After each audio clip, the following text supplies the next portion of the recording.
Admiral Jake Morrison walked through the long hallway that led to the Galactic Council chambers. His black uniform was perfectly pressed, and his silver hair was combed back neatly. Behind him, 12 other humans followed in a straight line. They all wore the same serious expression on their faces. The hallway was made of smooth white stone that seemed to glow with its own light. Strange symbols from dozens of alien languages covered the walls. Jake had walked this path many times before, but today felt different. Today would be the last time. The massive doors to the council chamber opened with a soft hiss. Inside, the room was huge beyond imagination. Thousands of seats rose up in circles, reaching almost to the ceiling. Each seat held a different kind of alien being. Some looked like giant insects with shiny shells. Others were covered in thick fur or had skin that changed colors. A few floated in tanks of water, while others glowed with their own inner light. At the center of the room was a small platform where speakers stood to address the council. Jake walked toward it with steady steps. His boots clicked on the hard floor, and the sound echoed through the silent chamber. Every alien-eyed tentacle and sensor was focused on him. Dr. Lisa Rodriguez walked beside Jake. She carried a small device that held all the information they would need. Lisa had spent the last 6 months preparing for this moment.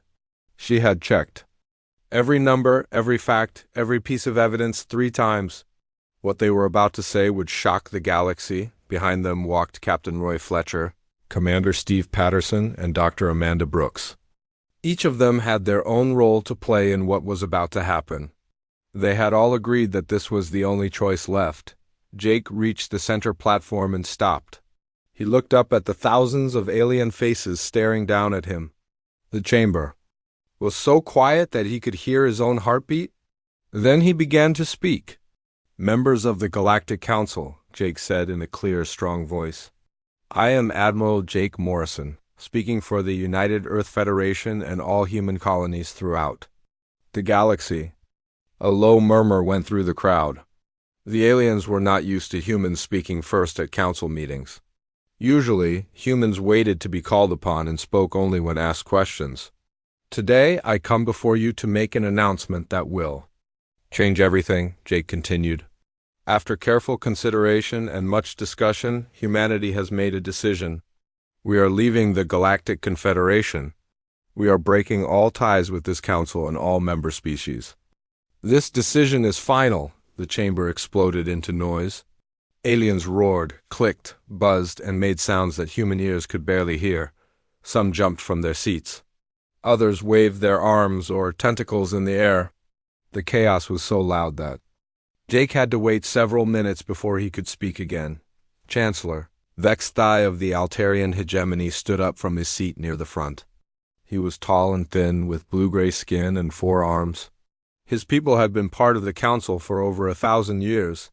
They thought they were better than most other species, especially humans.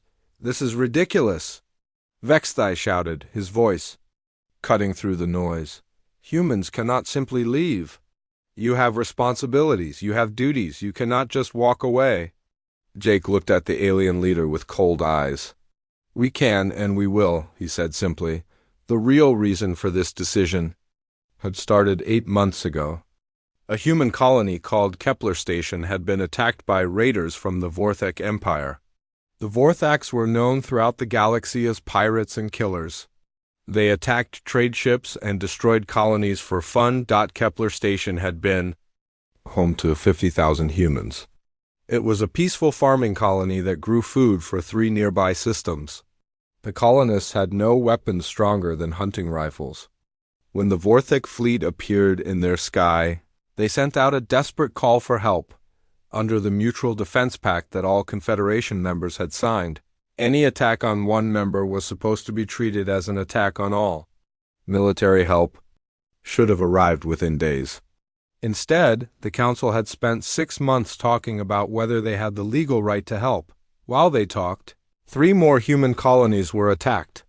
Thousands of people died. Children, parents, grandparents, all killed while the council debated legal papers. Dr. Lisa Rodriguez stepped forward and activated her device. A holographic display appeared in the air above the platform. Numbers and charts filled the space, showing information that most aliens had never seen before. For the past 100 years, Lisa said, humanity has been the backbone of this confederation. We have given more than any other species and received less. Than almost all? The first chart showed technology development. Bright blue bars represented human contributions, while other colors showed what other species had added. The blue bars were taller than all the others combined. 67% of all new technology in the Confederation comes from human scientists, Lisa explained. This includes faster engines, better computers, new medicines, and improved weapons. We have shared all of this freely with every member species. The next chart showed military service. Again, the blue bars representing humans were much larger than the others. 43% of all Confederation military forces are human, Lisa continued. We have fought in every major conflict for the past century. We have died protecting worlds that are not even our own. Murmurs of discomfort went through the chamber. Many aliens knew these facts but had never seen them displayed so clearly. The third chart showed the benefits that each species received from Confederation membership. This time, the blue bar representing humanity was one of the smallest. Despite our contributions, Lisa said, humans receive only 12% of Confederation benefits. We are excluded from leadership positions. We are given the most dangerous assignments. We are treated as soldiers and servants, not as equal partners. Commander Steve Patterson stepped forward. His uniform showed the scars of many battles fought for the Confederation. We have bled for you, he said quietly. We have died for you. And when we needed your help, you gave us paperwork and excuses. The chamber had grown quiet again. Some aliens looked ashamed, others looked angry. A few seemed confused, as if they had never thought about these things before. Chancellor Vexthai spoke again, but his voice was not as confident as before. Even if your numbers are correct, you cannot simply abandon your responsibilities. The economic damage alone would be catastrophic. The Confederation would collapse. That is not our problem anymore, Jake replied. You had a choice. You could have treated us as equals. You could have honored your promises. Instead, you chose to use us. Now we choose to leave. Dr. Amanda Brooks activated another device. This one sent out signals to every human ship, station, and colony in Confederation space. The message was simple. Come home. Operation Exodus begins now. Within hours, human personnel would begin leaving their posts throughout the galaxy. Scientists would delete their research files. Engineers would shut down systems that only they knew how to repair. Soldiers would return to Earth, taking their weapons and equipment with them. You cannot do this, screamed Senator Krilksa of the Insectoid Collective. Our trade routes depend on human navigation systems.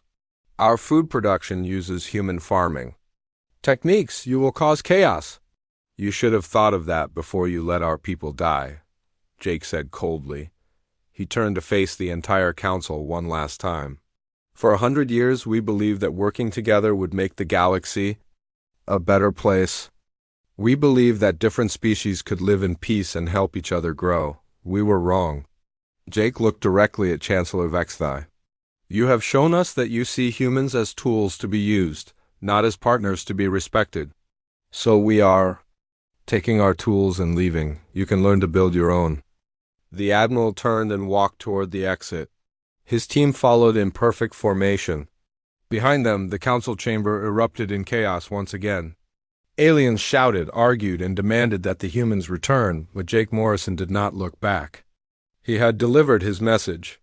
Earth was breaking ties with the galaxy, and nothing would change that decision. As they reached the doors, Jake spoke quietly to his team. Signal all human ships, we are going home. The doors closed behind them with a final, definitive sound. In the chamber they left behind, the aliens were beginning to understand what they had lost. But it was already too late to change anything. Humanity was walking away, and the galaxy would have to learn to survive without them. Captain Roy Fletcher stood in the main control room of New Geneva Station and watched his people pack their equipment. The station was huge, floating in space between 3 different star systems. For 20 years, it had been the most important research center in the galaxy. Now it would be empty within 3 days. "Sir, the Centaurians are demanding we leave the medical files," said Lieutenant Danny Torres. He pointed to his computer screen where angry messages kept appearing. "They say the cancer research belongs to everyone." Roy shook his head. "Tell them the research belongs to the people who did the work. If they want it, they can start over. And do it themselves?" All around the station, human scientists were carefully erasing their work from the computers. 20 years of research was disappearing file by file. New medicines that could save millions of lives. Technologies that could make space travel safer. Farming techniques that could feed entire planets. All of it was being deleted or packed into human ships. Dr. Amanda Brooks walked through the biology section of the station. She had spent 15 years here, working on cures for diseases that affected dozens of alien species. Her laboratory was filled with equipment that she had designed herself. Equipment that only she knew how to operate. "Amanda, please reconsider," said Dr. Zilthok, a Centaurian scientist with purple skin and 6 arms. "The work we do here saves lives across the galaxy. You cannot just take it all away." Amanda looked at her former colleague with sad eyes. "For 15 years, I shared everything I learned. I taught your people how to use my equipment. I gave you copies of all my research. And when human colonies were being attacked, where were you?" Dr. Zilthok's skin color changed to a darker purple, which meant he was embarrassed. "The council was following proper procedures. These things take time." "Time that we did not have," Amanda replied. She continued packing her personal belongings. "My brother lived on Kepler Station. He died while you were following procedures." The Centaurian scientist tried to grab Amanda's arm, but she pulled away. "You cannot delete the database. Those genetic codes could cure the Rigel plague." Amanda stopped and looked at him. "Then you should have thought of that before you let my people die." She pressed a button on her computer, and years of research vanished from the station's memory banks. Similar scenes were happening throughout the galaxy. On trade stations, human engineers were shutting down systems that kept the stations running. On military bases, human soldiers were packing their weapons and leaving their alien partners behind. On farming worlds, human colonists were loading their equipment onto transport ships. The first real crisis happened on Andoria Prime, the home world of the Andorian Collective. The planet had a population of 8 billion people, but their atmosphere was too thin to breathe naturally. For the past 50 years, they had used atmospheric processors designed by human engineers to make their air breathable. When the machines started breaking down, the Andorians called for help as they always did. But this time, no human engineers answered their calls. The machines were too complex for the Andorians to understand. They had never bothered to learn how they worked because humans had always been there to fix them. Within 1 week, 3 major cities on Andoria Prime were running out of breathable air. Panic spread through the population as they realized what was happening. The Andorian government sent desperate messages to Earth, begging for help. President Helen Carter sat in her office on Earth and read the messages. Each one was more desperate than the last. The Andorians were offering huge amounts of money, rare minerals, even entire planets in exchange for human help. "What should we tell them?" asked Secretary of State Gary Stone. Helen looked out her window at the blue sky of Earth. For decades, humans had lived under alien skies, breathing alien air, all to help species that saw them as servants.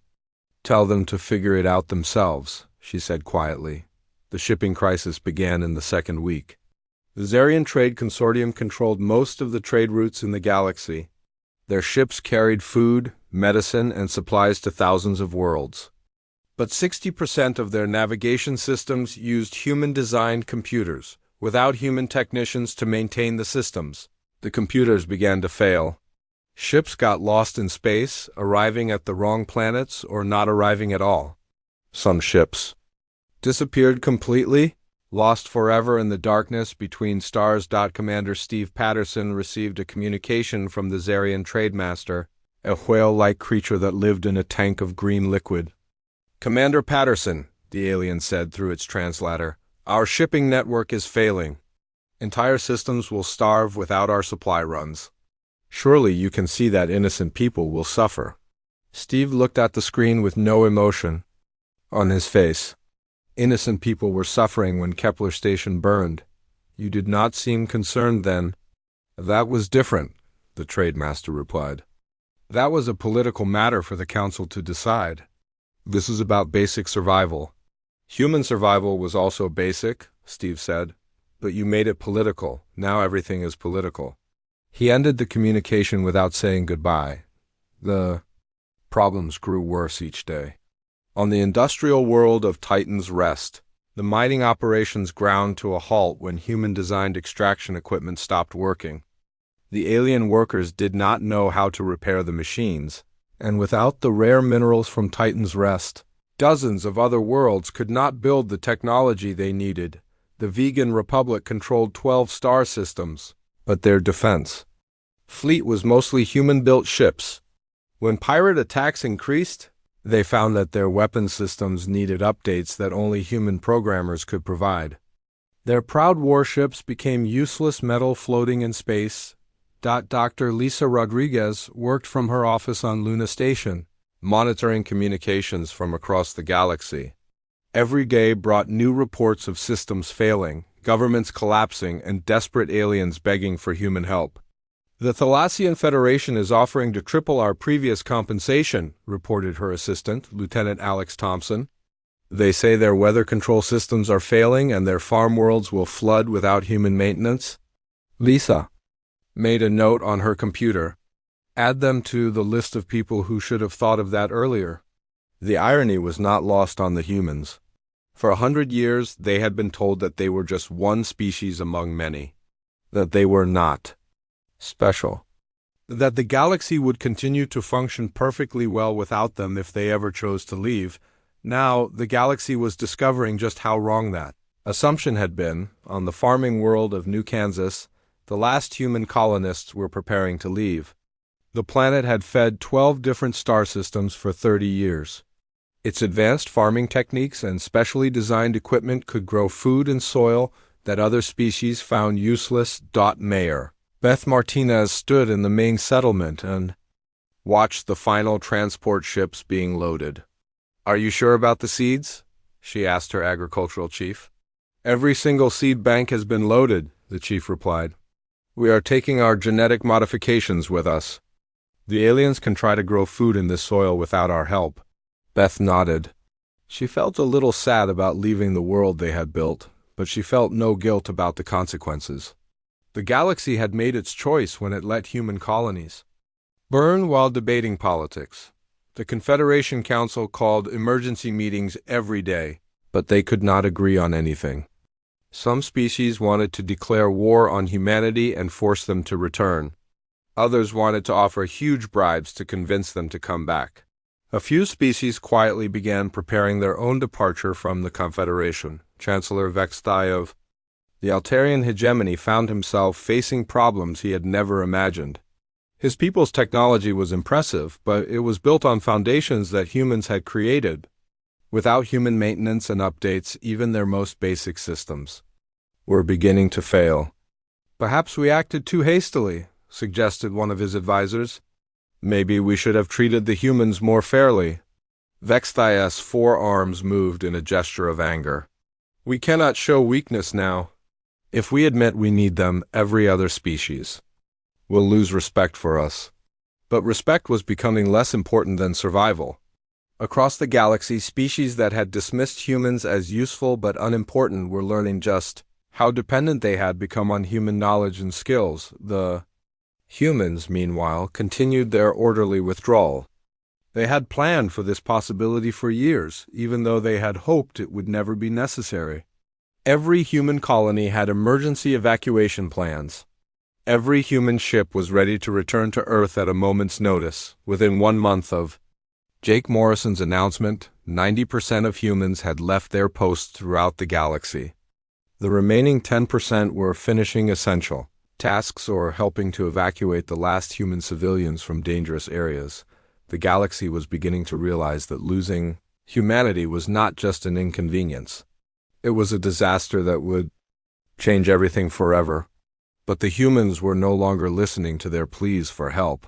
Earth had broken its ties with the galaxy, and there was no going back.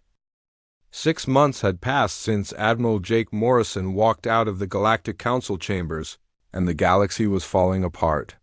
What had started as inconvenience had become a full disaster that touched every corner of known space. General Frank Coleman sat in his office on Luna Station, reading the latest reports from across the galaxy. He had been promoted to Director of External Affairs after humanity's withdrawal, which meant his job was to listen to aliens begging for help and politely tell them no. His desk was covered with desperate messages from governments, corporations, and individuals throughout the galaxy. Each message offered something different in exchange for human assistance. Money, territory, precious metals, even entire star systems. Frank read them all and filed them away without responding. The worst crisis so far had hit the Zarian trade consortium. Their shipping empire, which had controlled galactic commerce for 300 years, was collapsing. Without human navigation systems, their ships were getting lost regularly. Some arrived at destinations weeks late with spoiled cargo.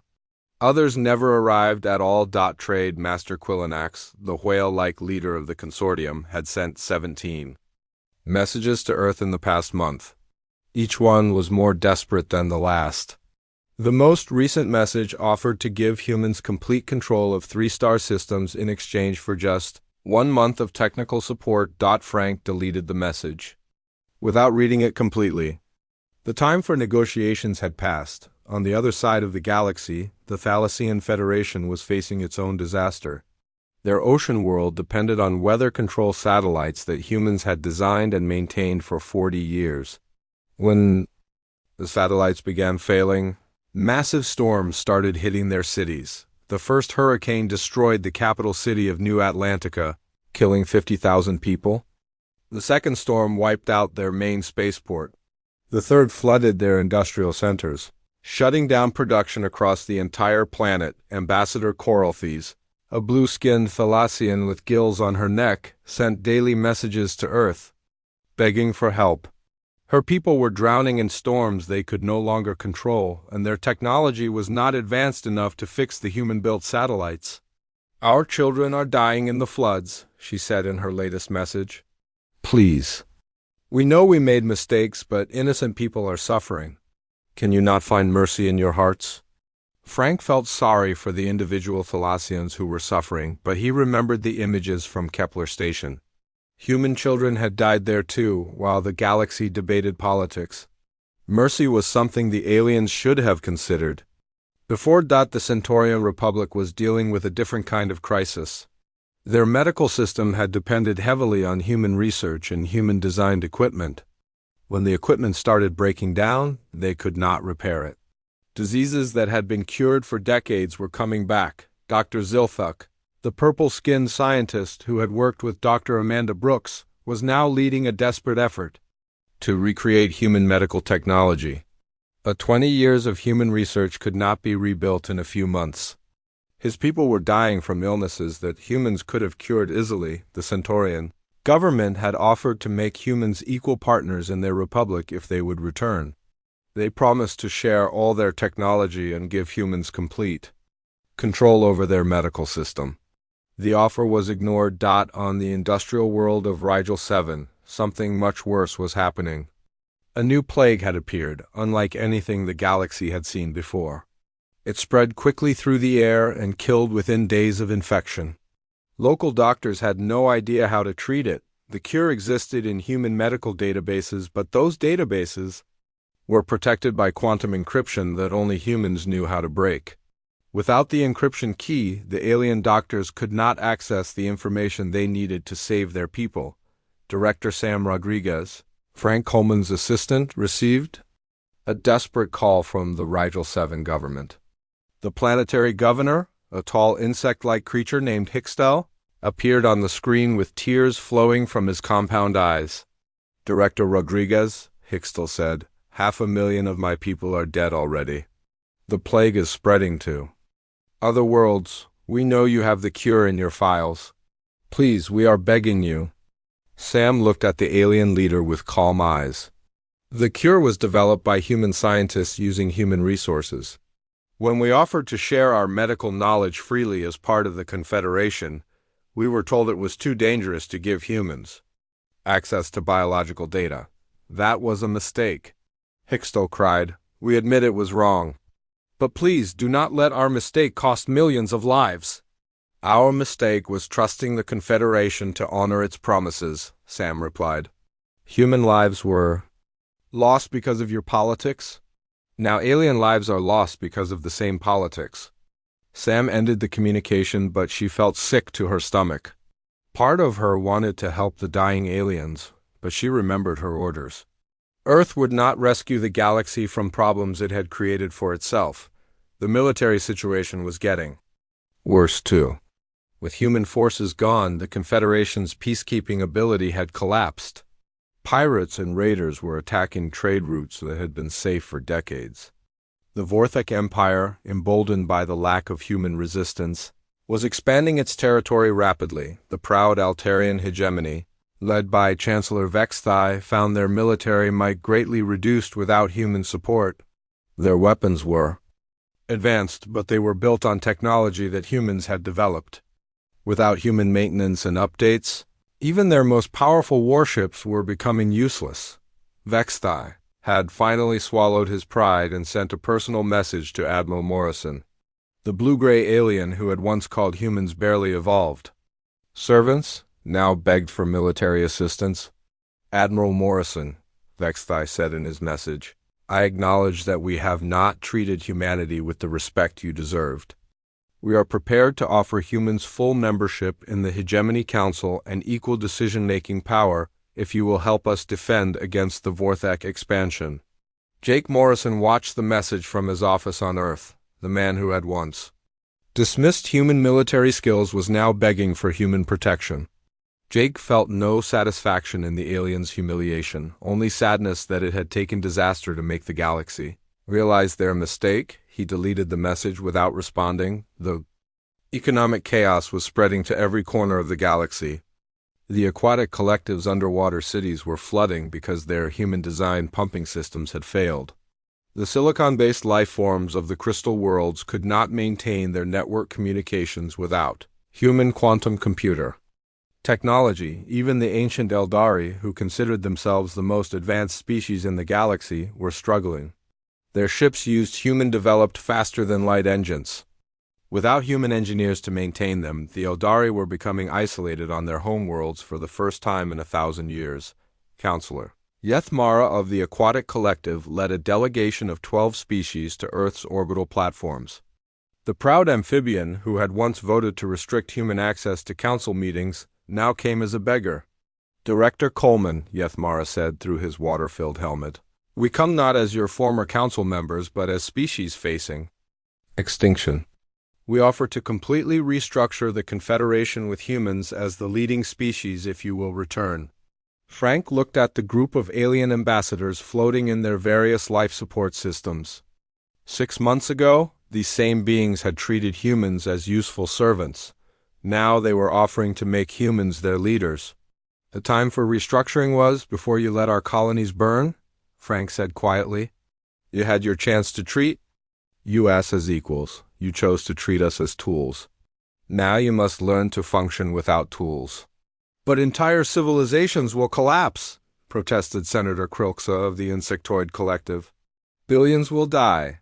Surely humanity does not want that on their conscience. Frank stood up and walked to the window. Outside he could see Earth hanging in space like a blue jewel. It looked peaceful and beautiful, unmarked by the chaos that was consuming the rest of the galaxy. Billions of humans could have died if the Vorthax had continued their attacks, Frank said without turning around. That did not seem to bother your conscience when you spent 6 months debating jurisdiction. The alien delegation left Luna Station empty-handed, just as dozens of other delegations had before them. Earth was not interested in bargaining, negotiating, or helping. The galaxy had made its choice, and now it would live with the consequences. Back on Earth, President Helen Carter addressed the world in her weekly broadcast. Some people ask if we feel guilty about the suffering in the galaxy, she said. We do feel sad for the innocent people who are paying the price for their government's mistakes. But we do not feel guilty. She paused and looked directly into the camera. Guilt belongs to those who had the power to prevent this crisis and chose not to use it. We warned the galaxy what would happen if they continued to treat us as second-class citizens. They ignored our warnings. Now they face the consequences of their arrogance. The president's words were broadcast throughout human space, where millions of former Confederation citizens were building new lives. They had chosen to follow humanity rather than stay with the species that had never valued them. 2 years had passed since humanity walked away from the galaxy, and the stars themselves seemed different now. On Mars, in a secret facility buried deep beneath the red planet's surface, Dr. Ryan Mitchell stood before the greatest achievement. In human history, the Genesis drive was massive, filling an entire underground chamber. It looked like a giant metal ring covered in glowing blue crystals. Energy flowed through it in patterns that created their own light, making the walls shimmer with power that no other species had ever imagined. Final systems check complete, announced Dr. Kelly Price, the chief engineer. All quantum field generators are stable. Energy output is within normal ranges. The drive is ready for full activation. Ryan smiled as he looked at the machine that would change everything. The Genesis drive could create artificial wormholes, allowing ships to travel instantly between any 2 points in the universe. It was technology so advanced that it made faster-than-light travel look like walking compared to flying. The best part was that the Galactic Confederation had no idea it existed. While they struggled with failing navigation systems and broken engines, humanity had built something that would let them reach the edge of the universe in the blink of an eye. Send word to Admiral Morrison, Ryan said. Tell him we are ready to begin the Great Migration. On Earth, the news was received with excitement and determination. For 2 years, humans had been preparing for this moment. They had built new ships, trained new crews, and chosen the best and brightest to lead humanity to places where no alien had ever been. Captain Lavra Phillips stood on the bridge of the UEF Pathfinder, the first of the great colony ships. The ship was enormous, 3 times larger than anything in the old Confederation fleet. It carried everything needed to start a new civilization: people, equipment, genetic samples, libraries of human knowledge, and most importantly, hope for the future. Fleet status report, LeVar called to her first officer. Lieutenant Commander Alex Thompson looked at his screens. All 17,000 ships report ready for departure. We have 37 million volunteers aboard the colony ships. Military escort vessels are in position. Lavrov felt a mixture of pride and sadness. Pride because humanity was about to achieve something incredible. Sadness because they had to leave behind the galaxy they had once called home. The volunteers came from every human world. Scientists who wanted to pursue research without alien restrictions. Engineers who dreamed of building cities that worked perfectly. Farmers who wanted to grow food on worlds where they would never go hungry. Soldiers who wanted to protect their own people instead of fighting for aliens who did not appreciate them. Most importantly, they were all tired of being treated as servants and wanted to be free. Admiral Jake Morrison walked through the departure bay where thousands of families were, saying goodbye to relatives who would stay behind. Not all humans were leaving. Some chose to remain on Earth or the older colonies. Some still believed that the galaxy might change for the better, but those who were leaving knew they would probably never see the Milky Way galaxy again. They were heading beyond the galactic rim to empty space where they could build their own civilization without interference from anyone. Admiral, called Captain Roy Fletcher, who was now commanding the military escort fleet. The Confederation is trying to track our fleet movements. Their long-range sensors have detected unusual energy readings. Jake nodded. It does not matter. By the time they figure out what we are doing, we will be long gone. The human colonies within Confederation space had been quietly emptying for months. The agricultural world of New Kansas, which had fed 12 systems, was now almost deserted. The mining operations on Titan's Rest had been shut down. Their valuable equipment loaded onto transport ships. On New Kansas, Mayor Beth Martinez supervised the final evacuation. The planet had been beautiful once, with golden fields of grain stretching to the horizon. Now the fields were empty, and alien governments were panicking as they realized their food supplies were disappearing. "The last transport is ready to leave," reported her assistant. "All equipment has been loaded. Old genetic samples have been secured." Beth looked one last time at the settlement her people had built. They had turned a dead world into a garden that could feed millions. Now they were leaving it behind for the aliens to figure out on their own. "Activate the final protocol," she said quietly. Hidden devices throughout the planet began working. They destroyed the special soil treatments that made farming possible. They erased the genetic modifications that allowed crops to grow in the harsh environment. They eliminated every trace of human agricultural technology the aliens would inherit. Empty farmland that would never again produce the food they needed. Similar scenes were happening on dozens of human worlds. The colony on Proxima Station deleted all their manufacturing processes before leaving. The research base on Kepler Prime wiped their databases and destroyed their equipment.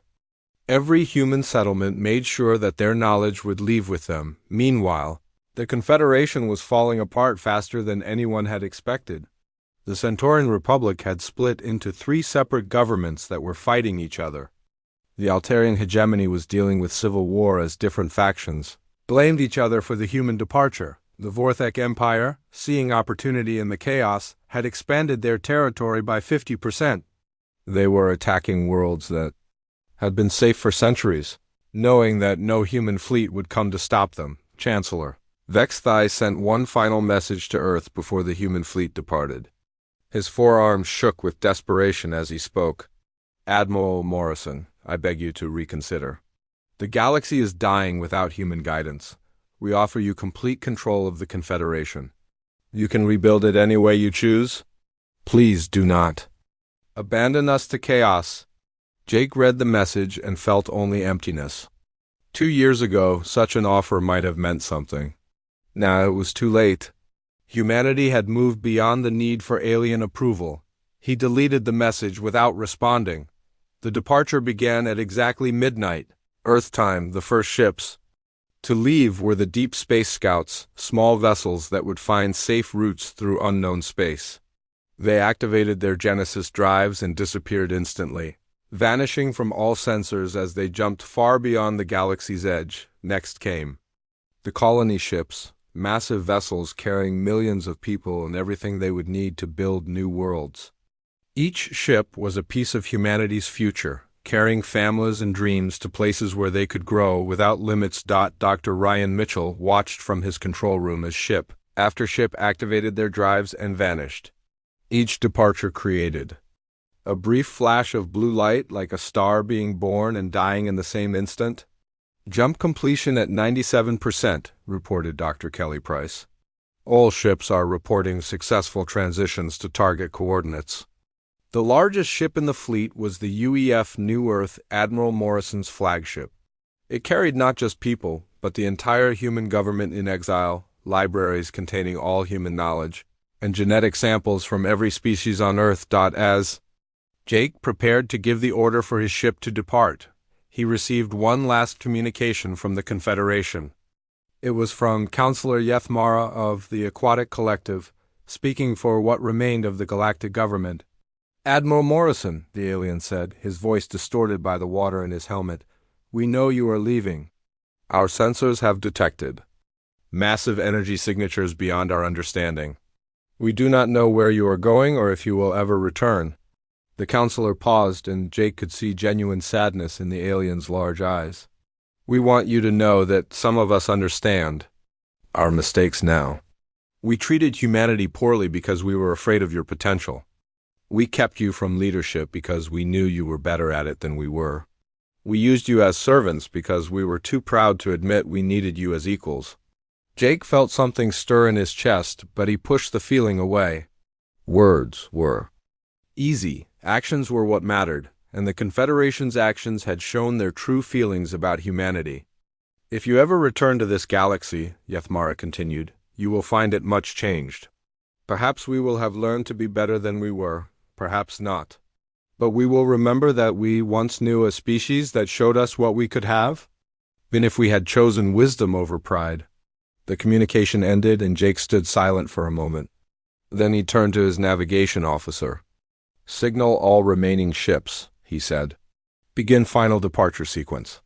Lieutenant Commander Danny Torres nodded and began the countdown. Genesis drive charging.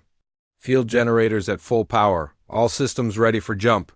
Jake looked one last time at the screens showing the Milky Way galaxy.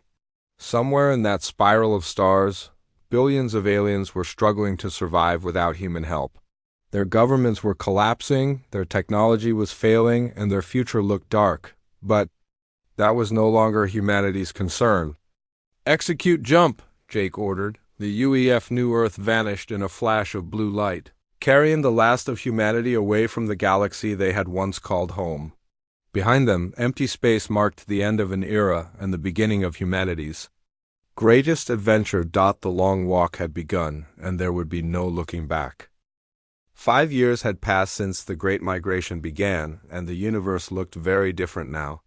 On the frontier world of New Horizon, Colonel Beth Martinez stood on the observation deck of the Colonial Administration Building and watched the sun rise over humanity's newest city. The city was beautiful in a way that no alien settlement had ever been. The buildings were tall and graceful, made from materials that could survive the planet's fierce storms while still looking elegant. Gardens grew between the structures, filled with flowers from Earth that had been modified to thrive in alien soil. Rivers ran through the city center, their water clean and safe to drink. The morning reports are ready, Colonel, said Lieutenant Gary Stone, her aide. He handed her a datapad filled with updates from across the human colonies. Beth smiled as she read the numbers.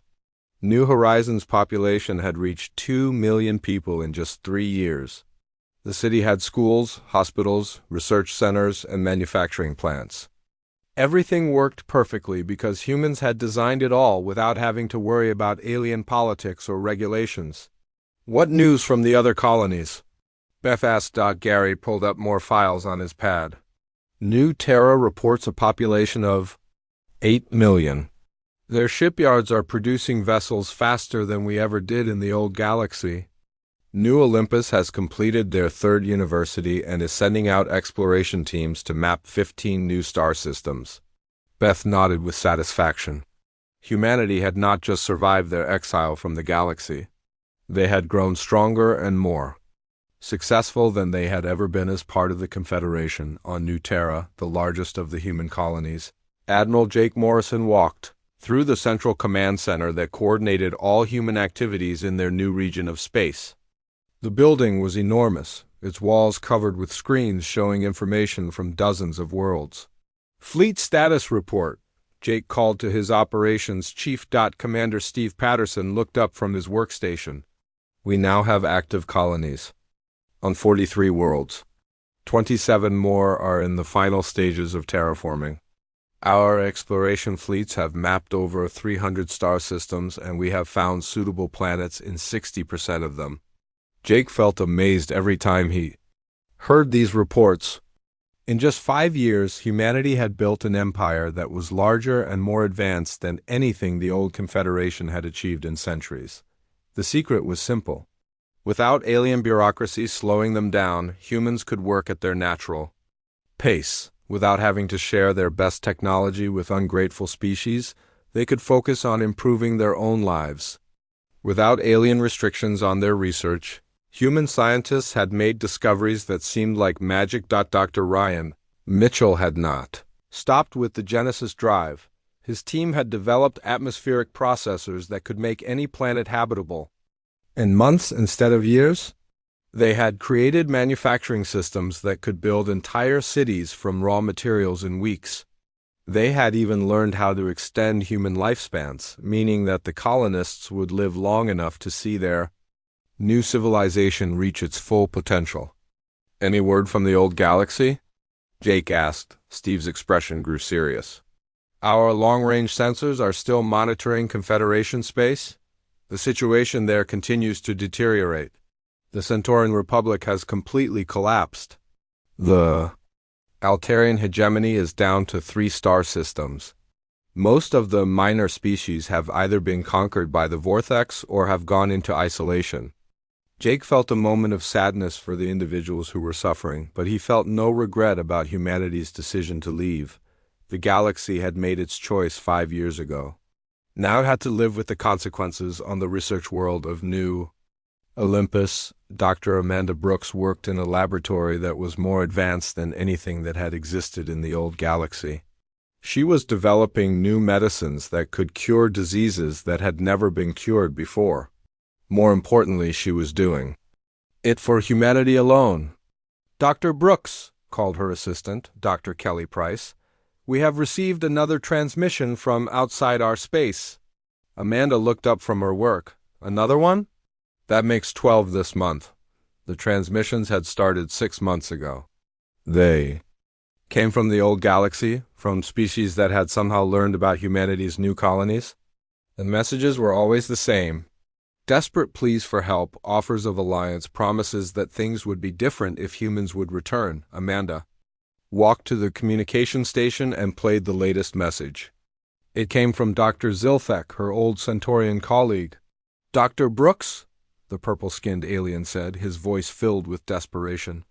I know you can hear these transmissions. Please, I am begging you to respond. The Rigel plague has spread to 40 systems. Millions are dying every day. We know you have the cure. Please, for the sake of mercy, help us. Amanda felt sorry for her former colleague, but she remembered their last conversation. He had demanded access to her research while human colonies burned. Now he wanted mercy that he had never shown to humans. She deleted the message without responding, just as she had deleted all the others. The truth was that humanity no longer thought about the old galaxy very much. They were too busy building their new civilization to worry about the problems of species that had rejected them. On the farming world of New Eden, millions of acres of crops grew under 3 different suns. The planet was so fertile that it could feed 20 other worlds while still having surplus food. Human agricultural technology had advanced far beyond what it had been in the Confederation, partly because they no longer had to share their techniques with alien competitors. Captain Lavra Phillips commanded the exploration vessel UEF Pathfinder as it surveyed the edges of human space. Her ship had discovered 23 new habitable worlds in the past year alone. Each discovery meant more room for humanity to grow and expand. Captain, called her first officer, Lieutenant Commander Alex Thompson, we are receiving a transmission. From an unknown source? It appears to be coming from outside the galaxy entirely. Lavra raised an eyebrow. From where? Alex checked his instruments. The signal is coming from the direction of the Andromeda Galaxy. It appears to be some kind of automated probe. Lavra felt excited. Could there be other intelligent species in Andromeda? Species that might be more reasonable than the ones humanity had left behind? Put the message on screen, she ordered. The transmission was garbled and difficult to understand, but the meaning was clear. Another galaxy, another civilization, reaching out across the vast emptiness of space to make contact with anyone who might be listening. Prepare a response probe, Lavra said. Include basic information about humanity and our location. If there are reasonable people in Andromeda, we would like to meet them. Back on Earth, President Helen Carter delivered her annual State of Humanity address. She stood before representatives from all 43 human colonies, speaking to people who had built a new world with their own hands. 5 years ago, she said, we walked away from a galaxy that did not value us. Today, we have built something better than anything we left behind. We have 43 thriving worlds. We have technology that seemed impossible 5 years ago. We have a future that belongs entirely to us. The audience applauded, and Helen felt proud of what humanity had accomplished. They had proven that they did not need alien approval to succeed. They had shown that walking away from a bad situation was sometimes the best choice possible. Some people ask if we will ever return to the old galaxy, Helen continued. Some wonder if we should help the species that are struggling there. My answer is simple. We gave them 100 years to treat us as equals. They chose to treat us as servants. We offered them partnership. They chose to take advantage of us. We showed them mercy when they needed help. They showed us politics when we needed help. She paused and looked directly at the cameras that would broadcast her words to every human world. The old galaxy made its choice. Now we have made ours. We are no longer the species that begs for acceptance or fights for recognition. We are the species that builds our own future among the stars. Meanwhile, in the ruins of what had once been the Galactic Confederation, the few surviving governments struggled to maintain basic civilization. The aquatic collective had lost half their worlds to environmental collapse. The remaining Altarians lived in constant fear of Vorthek attacks. The once mighty trade routes were empty, patrolled only by pirates and raiders. Counselor Yethmara floated in his damaged chambers on the collective's last functioning station. He was old now, aged by years of stress and failure. Around him, the few remaining council members tried to maintain some semblance of government over their dying civilization. "Any response to our latest transmission?" he asked his aide. "No, Counselor. The humans have not responded to any communication in over 2 years," Yethmara nodded sadly. He had not really expected a response. Humanity had moved beyond them, and there was no reason for them to look back. In the distance, sensors detected another Vorthik raid fleet approaching. The collective's remaining defense ships were old and poorly maintained. They would not be able to stop the attack. "Send the evacuation order," Yethmara said quietly. "It is time to abandon this station." As the last council members fled their chambers, Yethmara took one final look at the star charts on his wall. Somewhere beyond the galaxy,